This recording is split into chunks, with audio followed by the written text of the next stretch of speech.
Hello friends, welcome to my channel. So friends, आज आम education first unit first chapter question answer देखा, जो थी कि आम केवल मल्टीपल चॉइस क्वेश्चन देखा एंड तर one word question and correct the sentence करवा। एंड जो मैंने प्रीवियस वीडियो सब देखिन जे जोटा पढ़ाई जे आमर महात्मा गांधी आर मौलिक शिक्षा तार 3टा पार्ट अच्छे, जो मैंने भी देखिन ताकू देखिनि।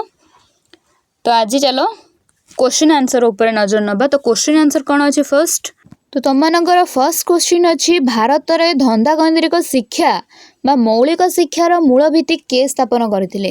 आम जानिले फर्स्ट टॉपिक रो ना अच्छी महात्मा गांधी और मौलिक शिक्षा।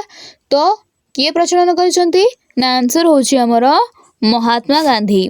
देन केउ मसीह मौलिक शिक्षा प्रचलित होइतिला, केउ मसीह आंसर होची 1937। तो आंसर होची 1937 रे मौलिक शिक्षा प्रचलित होइतिला। मौलिक शिक्षार अन्य नाम कौन थिला? मौलिक शिक्षार अन्य नाम थिला नई तालीम। देन शिक्षा वर्ष रे मोट केते दिन मौलिक शिक्षा व्यवस्था रे कार्य दिवस थिला?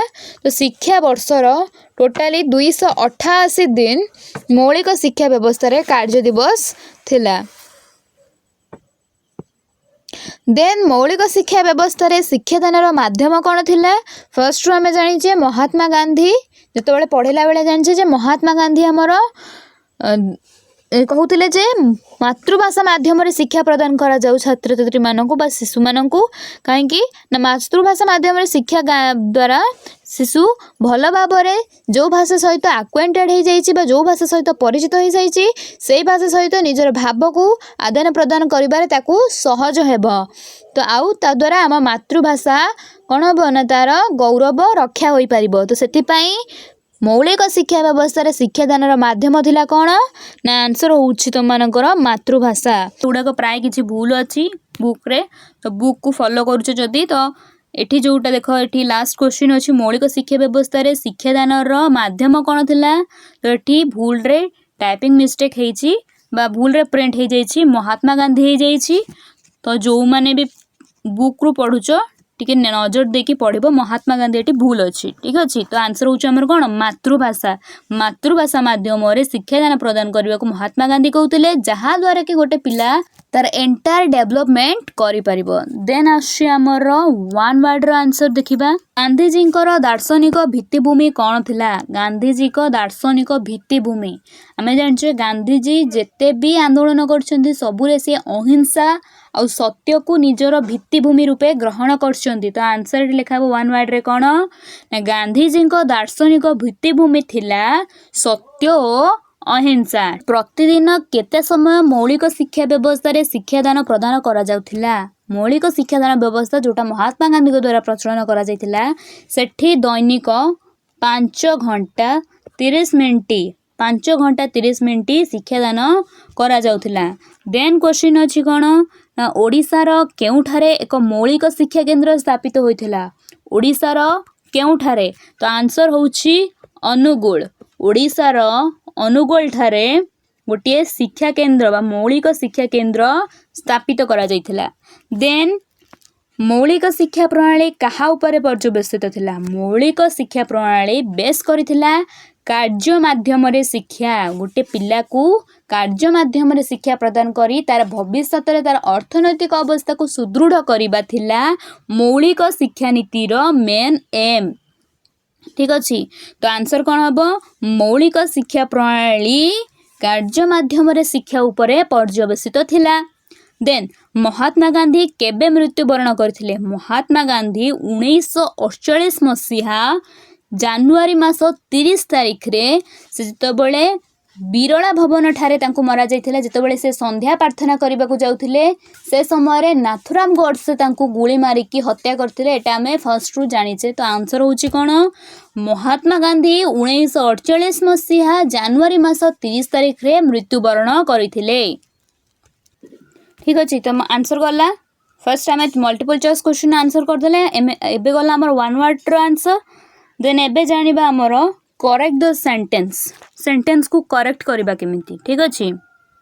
तो फास्ट क्वेश्चन आम मानकर आसुची कौन ना पशु मानकर हिंसा जेपरी प्रकृतिगत धर्म मनुष्य मानकर अहिंसा सेपरी धर्म हेबा दरकार एटा किए कहते ना ए उक्तिटा श्री अरविंदर कहुई।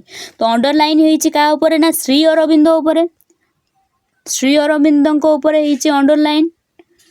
आमे जानी अहिंसा होची मुख्य अस्त्र महात्मा गांधी आ महात्मा गांधी एक कथा कहते जे पशु मानकर हिंसा जेपरी प्रकृतिगत धर्म सेमती मनुष्यर अहिंसा हवा धर्म दरकार एटा किए कहते आंसर तुम मैंने लिख महात्मा गांधी।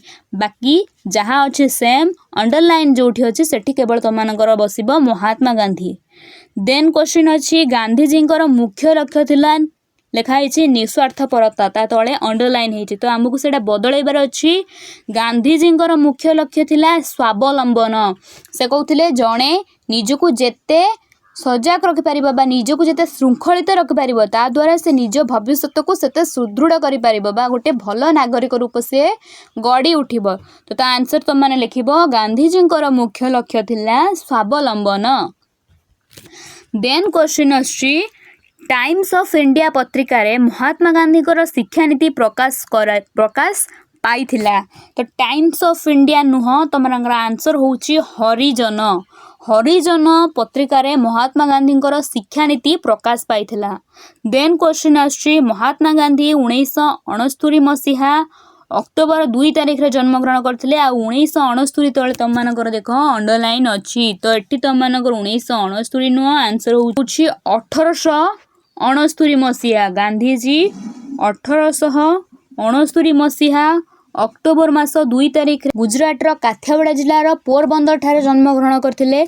तो ये तुम मानकर आंसर आसी कौन ना महात्मा गांधी 1869 मसीहा अक्टोबर मास 2 तारिख रे जन्म ग्रहण करथिले। 1900 अच्छी तुम मानक 1800 करिवार अच्छी। देन क्वेश्चन अच्छी 1947 मसीह सर्वभारतीय शिक्षा सम्मिलन बसीथिला बोली एटी लिखाई आ अंडरलाइन अच्छी तुम मानकर 1947 उपरे 1947 उपरे अंडरलाइन अच्छी। तो तुम मानकर आंसर होची 1937 मसीह सर्वभारतीय शिक्षा सम्मिलन बसीथिला। तो यहाँ उस तार आंसर।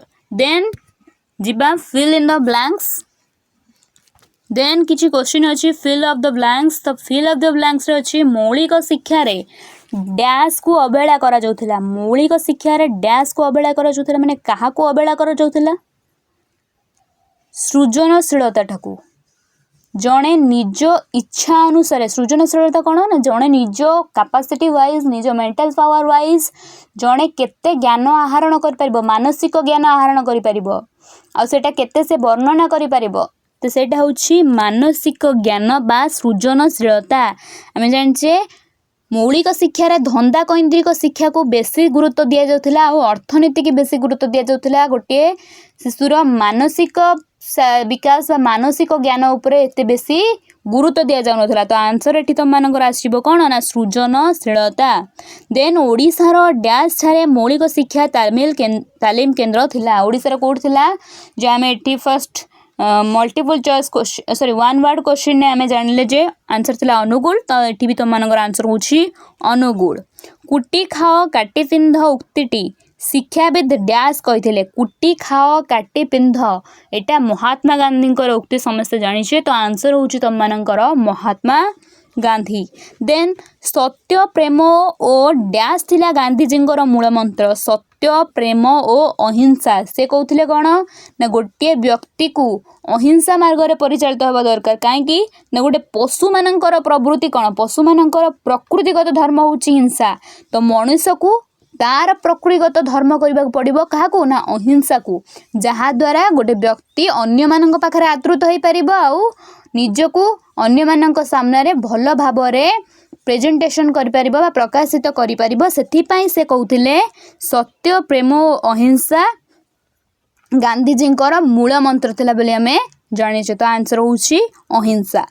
मौलिक शिक्षा डैश माध्यम रे शिक्षण उपरे गुरुत्व आरोप करुला। मौलिक शिक्षा को माध्यम शिक्षण उपरे गुरुत्व आरोप करुला ना कार्य माध्यम जणा किभଳି भाबरे कार्य करुछि सेई उपरे बेस करुला मौलिक शिक्षा जन को अर्थनैतिक सुदृढ़ करने मौलिक शिक्षा जेहेतु प्रदान करा जाउथिला ताकू कार्य भित्तिर शिक्षा प्रदान करा जाउथिला तो तार आंसर आछे तुम मानकर कार्य भित्तिर शिक्षा। ठीक अच्छे तो तुम मैंने एतिकी बर्तमान तुम मानकर जी बुक्स क्वेश्चन अच्छे आम ए डिस्कसन करदे एंड जो बाकी तुम मानकर एग्जाम पूर्वर बा तुम मानकर जो यूनिटी टेस्ट हम ता पूर्वर आम मैंने किसी मल्टीपल क्वेश्चन आंसर करनबा। सो आर जो नेक्स्ट वीडियो आसब से तुम मैंने पाइज लॉन्ग आंसर जो सर्ट टाइप आंसर आउ long answer type question answer को तुम मैंने पाइज। सो जदि चैनल रे तुम मैंने नुआ अच्छ चैनल को सब्सक्राइब करी पाखरे थिबा बेल आइकन को प्रेस करी ऑल रे सेट कर दियो फले जहाँ भी किसी चैनल रे मोर पोस्ट हबो वीडियो तार नोटिफिकेशन तुम मानक पाखरे पहुँच जिवो। एंड जदि तुम मानक वीडियो भल लगी वीडियो को गोटे लाइक करने सांग मानक शेयर करने को जमा भी भूलबनी। Thanks for watching.